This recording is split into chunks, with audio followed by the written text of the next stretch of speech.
Dan baik, selamat siang Prof. Rahmat dan teman-teman semuanya. Perkenalkan kami dari kelompok 7 akan mempresentasikan tentang bisnis etik, philosophy of management, and theory of leadership. Jadi perkenalkan anggota kami sebelumnya itu saya sendiri Devin University dengan NIM Hakim 202, serta kawan saya yaitu Muhammad Kalfani dengan NIM Hakim 015. Bisa di next, Mas. Lalu, sebelumnya kenapa sih kita wajib belajar tentang topik ini? Kenapa sih topik ini penting?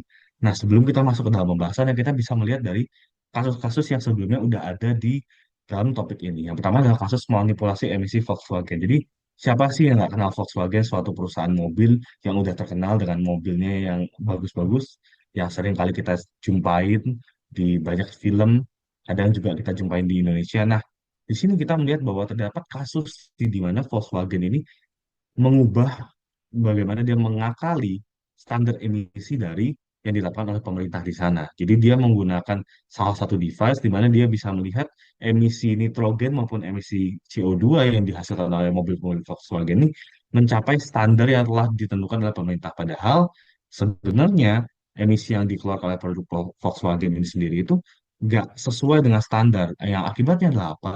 Akibatnya adalah orang-orang tuh ngelihat, ngenotis dengan produk ini dan akhirnya Volkswagen mengalami kerugian karena harus mengembalikan banyak mobil yang mereka jual sebelumnya. Lalu kedua adalah bencana tumpahan minyak British Petroleum di Teluk Meksiko. Jadi kita udah nggak kaget ya, kita udah bukan nggak kaget, tapi kita udah normal melihat BP atau British Petroleum di Indonesia sendiri, yang logonya warna hijau ya. Kalau misalkan kita kejar pemuda tuh kita lihat British Petroleum itu ada di Indonesia. Nah, ternyata British Petroleum ini juga pernah mengalami satu bencana, suatu kasus di mana mereka menumpahkan minyak ke Teluk Meksiko yang akhirnya apa ya seperti kita tahu sendiri, akhirnya adalah banyak kerusakan ekosistem ditimbulkan oleh tumpahan minyak itu sendiri. Lalu ketiga adalah skandal Enroll dan World.com. Di sini kita bisa lihat bahwa perusahaan sekelas Enroll dan World.com saja itu mereka mengcook the book. Jadi dia mengubah bukunya sehingga mempercantik dalamnya sehingga orang-orang itu bisa melihat, orang-orang ketika melihat laporannya itu mereka percaya bahwa perusahaan ini sehat padahal di dalamnya banyak kejanggalan-kejanggalan yang dapat kita temui. Nah, semua contoh ini menunjukkan bahwa meskipun perusahaan itu memiliki program etika yang formal, baik ya Volkswagen, habis itu British Petroleum, atau Enroll dan World.com, mereka punya program etika yang formal. Nah, pada praktiknya itu mereka seringkali gagal mencegah krisis moral itu terjadi.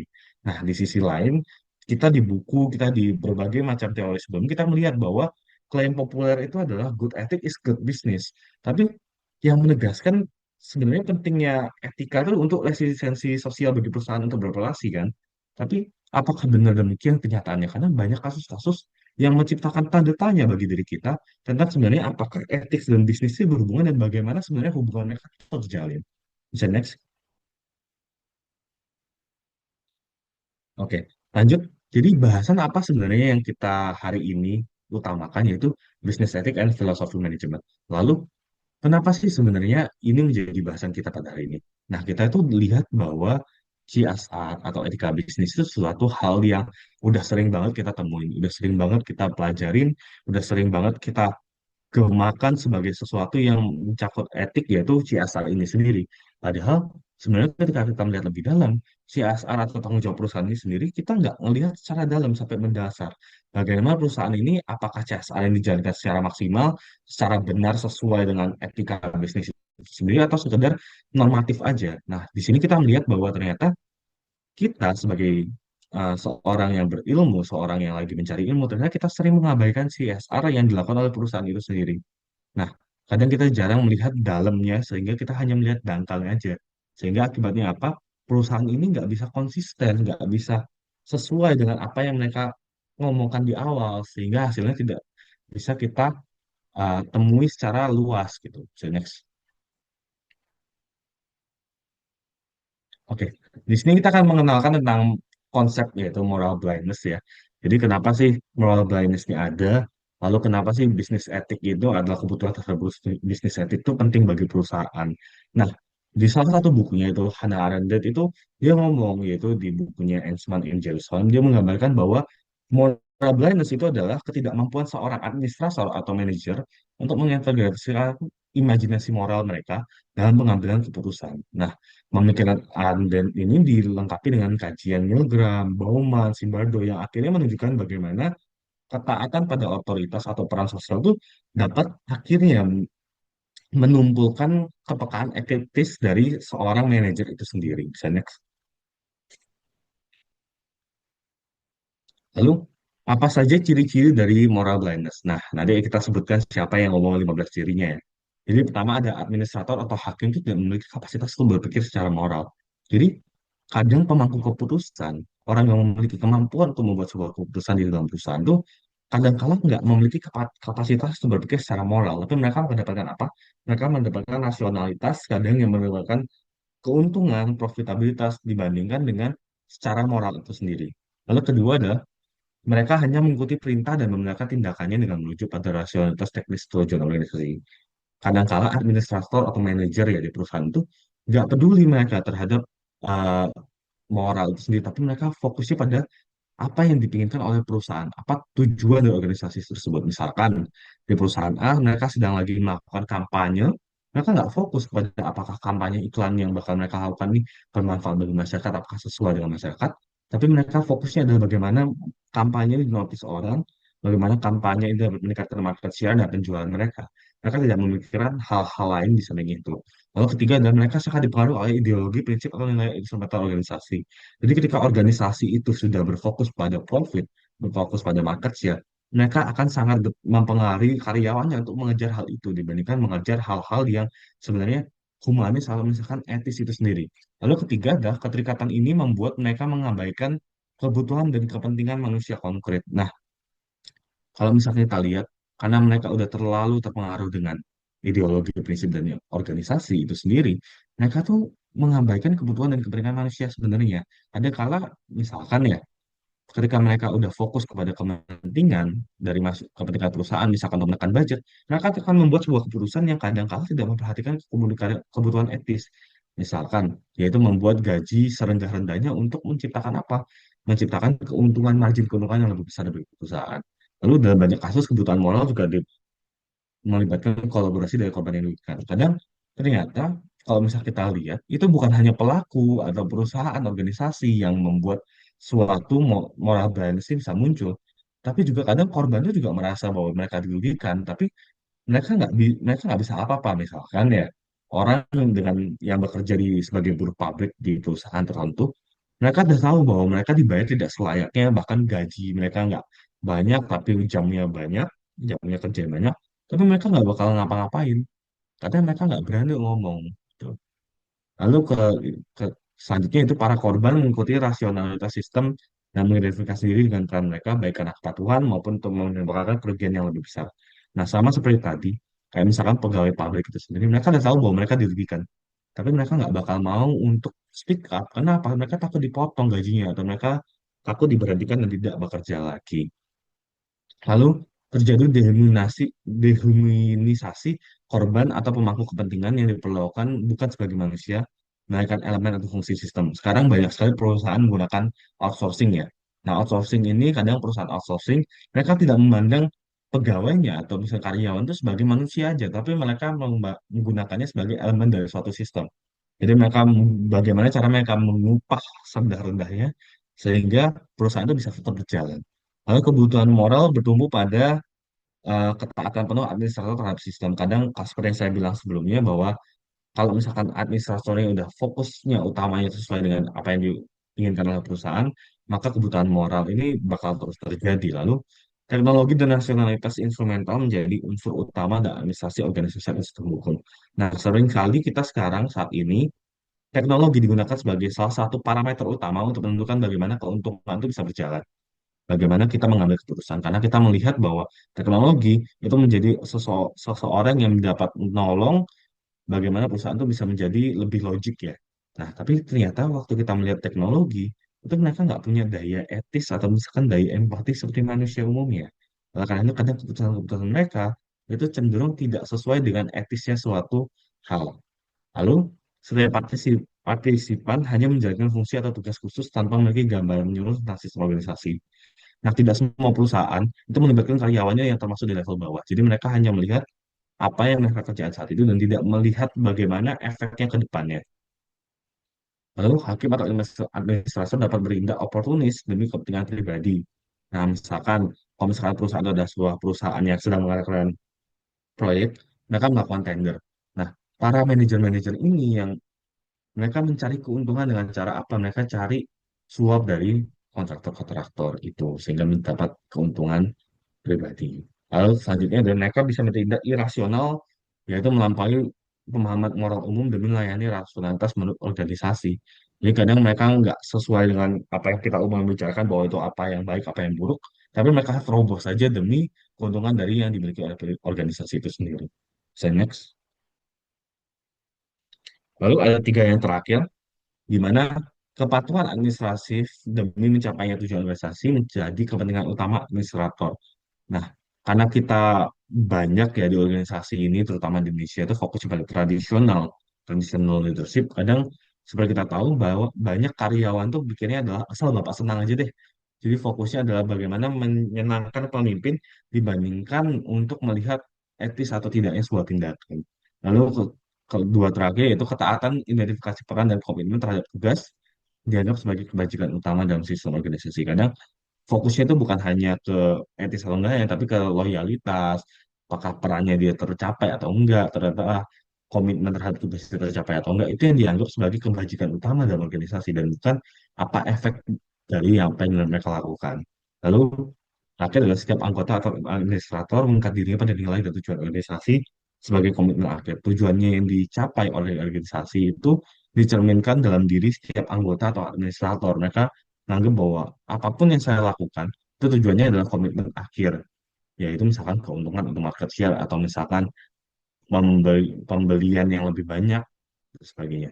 Nah, ini teori-teori 15 ciri moral blindness yang banyak ini itu ditetapkan oleh Renthoff. Dia menguraikan 15 ciri kebutaan moral, antara lain kalau misalnya kita simpulkan yaitu ketaatan buta, deluminasi korban, dominasi rasionalitas instrumental, hingga ketidakmampuan melihat gambaran menyeluruh dari suatu organisasi.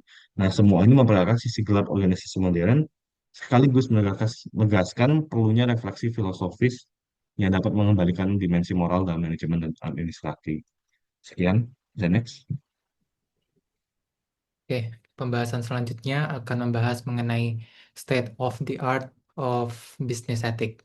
Yang pertama mengenai dominasi utilitarianisme dan konsekualisme.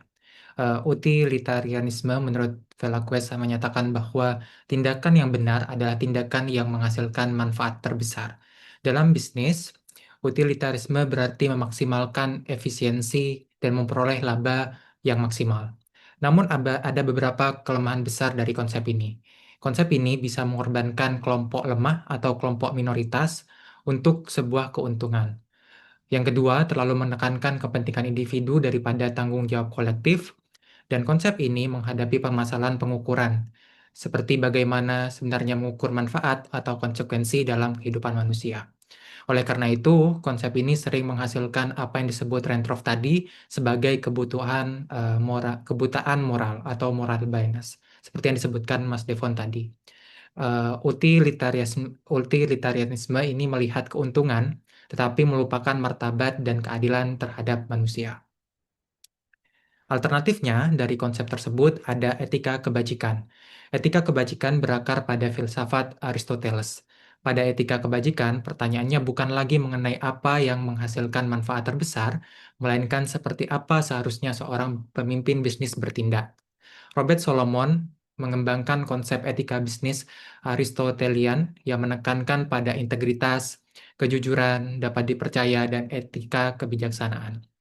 Etika kebajikan ini menekankan pada pembangunan karakter serta pencarian atau pengajaran kehidupan yang baik, bukan hanya bagi individu tetapi bagi komunitas dan masyarakat. Konsep penting dari etika ini yang pertama adalah doctrine of the mean atau doktrin jalan tengah yang menemukan keseimbangan yang tepat antara ekstrim. Yang kedua, practical wisdom atau kebijaksanaan praktis, yakni suatu kemampuan mengambil keputusan yang bijak dalam situasi yang kompleks. Yang ketiga, komunitas dan integritas, yakni etika kebajikan memahami bahwa bisnis adalah relasi dengan banyak pihak, seperti pembeli, masyarakat, pemasok, dan lain sebagainya, dan bukan sekedar transaksi saja. Etika kebajikan memiliki kelebihan dalam membentuk pemimpin dengan tanggung jawab moral dalam dirinya. Namun, kelemahannya adalah sering mengabaikan dimensi struktural dan kelembagaan, serta terlalu fokus pada individual. Yang kedua, yang ketiga, pendekatan deontologis atau etika Kantian. Berbeda dengan utilitarianisme, etika Kantian bersifat deontologis yang berfokus pada kewajiban bukan konsekuensi seperti konsep sebelumnya. Imperatif kategoris Kant mewajibkan kita bertindak menurut prinsip yang bisa dijadikan hukum universal, yang berupa aturan atau prinsip fundamental yang diyakini berlaku secara konsisten di semua tempat, waktu, dan budaya. Seperti memperlakukan manusia sebagai tujuan, bukan sebagai alat. Jadi, jangan menjadikan orang lain sekedar sarana demi kepentingan kita, tetapi menghargai manusia itu sendiri sebagai sesama manusia dengan tujuan hidup yang sah. Norman Bowie menyatakan bahwa mengembangkan konsep gagasan kapitalisme Kantian yang menjelaskan bahwa bisnis didasarkan pada kontrak yang jujur, transparan, dan penuh kepercayaan. Konsep ini menekankan pada dua aspek, yakni kewarganegaraan korporasi atau corporate citizenship, yang berarti perusahaan di sini menjadi bagian dari anggota masyarakat dengan hak dan tanggung jawab. Yang kedua, human right and dignity atau hak asasi manusia dan martabat. Human right dan dignity memiliki arti bahwa bisnis tidak boleh memperlakukan pekerja sebagai alat untuk mencari keuntungan. Seperti yang dijelaskan Mas Devon tadi pada 15 ciri moral blindness, yang mana terkadang terjerumus dalam tindakan eksploitasi. Bisnis seharusnya memperlakukan pekerja dengan baik sesuai dengan hak mereka. Kekuatan etika Kantian adalah pada ketegasan moral dan sifat universalitasnya. Tapi kelemahannya adalah sering dianggap terlalu formalistik, kurang fleksibel dalam menghadapi dinamika nyata praktik bisnis. Yang keempat, yakni adalah pendekatan hermeneutika dan fenomenologi. Untuk mengatasi keterbatasan pendekatan yang tadi, terdapat pendekatan yang lebih modern yang menekankan pada interpretasi dan konteks. Dengan inspirasi dari fenomenologi dan hermeneutika yang digagas oleh Husserl, Heidegger, dan Paul, etika bisnis dipahami sebagai sesuatu yang muncul dalam situasi nyata organisasi.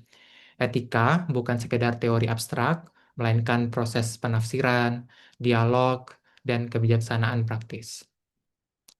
Palazzo yang terinspirasi dari Hermas dengan mengembangkan konsep kewarganegaraan korporasi atau corporate citizenship memandang bahwa perusahaan sebagai aktor politik yang bertanggung jawab menjaga legitimasi demokrasi dan perdamaian sosial.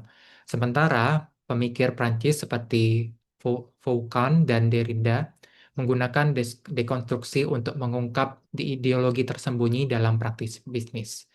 Boltanski dan Ciampolo menganalisis semangat baru kapitalisme, sedangkan Lipovetsky mengusulkan etika kebajikan postmodern, pengembangan dari etika sebelumnya, yang tantangannya adalah mengembangkan etika baik dengan praktis bisnis yang baik pula.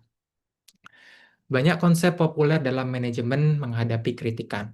New Institutional Economic dikritik karena terlalu fokus pada kontrak dan utilitas, hampir tidak memberi ruang bagi etika. Stakeholder teori yang ditemukan oleh Edward Freeman yang menjelaskan bahwa perusahaan tidak hanya bertanggung jawab kepada pemegang saham, tetapi juga kepada seluruh stakeholder yang memiliki kepentingan terhadap perusahaan. Namun, konsep ini dikritik karena terlalu praktis dan kurang memiliki alasan yang kuat untuk sisi etisnya. Yang kedua, self value theory, yang dikembangkan oleh Porter menekankan bahwa perusahaan bisa menciptakan nilai ekonomi dan nilai sosial secara bersamaan dengan cara menciptakan produk dan pasar baru yang menyelesaikan masalah sosial serta cara-cara lainnya. Namun, teori ini menghadapi kritikan karena terkesan instrumentalis, lebih dipandang sebagai alat strategi bisnis untuk meningkatkan daya saing bukan sebagai perubahan paradigma moral, dan dikritik karena dianggap sebagai low hanging fruit atau perusahaan cenderung mengambil peluang sosial yang dianggap paling mudah dan menguntungkan, sementara isu sosial yang lebih sulit atau butuh komitmen jangka panjang diabaikan. Selain itu, ada CSR strategis. Awalnya, CSR strategis ini dimaksudkan untuk menggabungkan tanggung jawab sosial dengan kepentingan bisnis, supaya perusahaan tidak hanya beramal, tapi berkontribusi pada keberlanjutan usaha. Namun, dalam praktiknya, seringkali muncul masalah.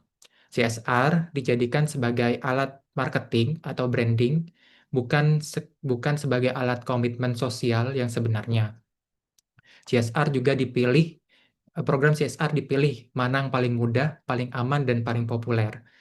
Karena fokus perusahaan untuk meningkatkan reputasi daripada memiliki dampak sosial yang nyata.